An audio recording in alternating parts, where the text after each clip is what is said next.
Have you ever felt like everyone else is making progress, publishing books, posting every day, growing their audience, but you're just not?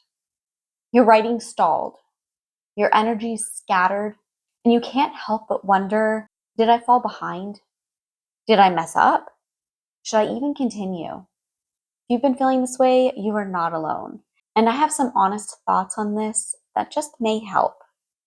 Hello, friends. I'm Katie, and lately I've been feeling this way myself. Recently, I've just come back from a break, and not the glamorous, I went on a writing retreat, and now I am raring to go kind of break. More like I got wrapped up in my gardening and my beekeeping, kombucha and sourdough making, and home renos. And my writing completely stalled kind of break. And while I was away, I was starting to doubt whether I should even come back to this channel because I kept seeing other writers growing, creating, and launching. And I felt like I had nothing to show. I would think they're doing so well. They're doing so much better than I have. And here I am as well, kind of starting over again. Can you relate to that? Let me know in the comments. And if you're watching this and nodding, feeling like you're the only one who hasn't figured this out, please know you are not behind. You are not alone. So there are a few things that are going on. First, we tend to notice progress in other people more than we notice it in ourselves. We see their highlights, the milestones, the books, the posts, and it looks like they're constantly moving forward. And what we don't see are the off-camera doubts, the slow seasons, the distractions, and the mess.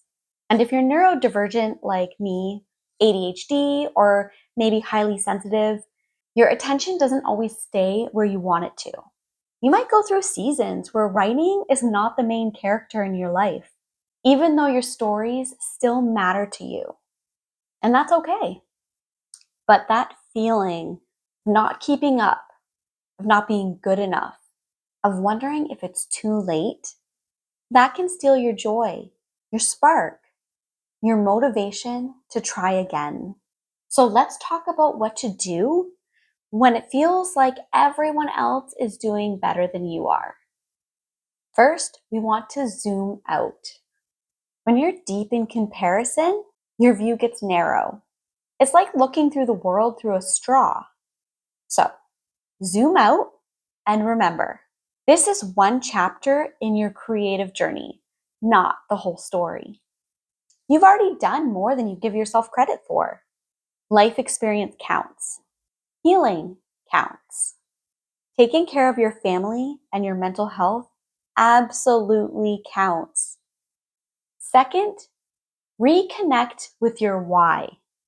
Sometimes the fastest way out of discouragement is to stop thinking about progress and to start thinking about purpose. Why did you start writing in the first place? What story won't leave you alone, even when you're not working on it? You don't need to be growing fast to still be growing. And you don't need to impress anyone to be exactly where you belong. Third, gently return. You don't need to jump in at full speed ahead. Even small things like rereading a favorite scene, journaling an idea, reading someone else's words that move you. Those can be the breadcrumbs that lead you back. And that's what I'm doing right now. I'm back in my editing phase. Not sprinting, just returning. And it's not because I caught up, but because I missed the story.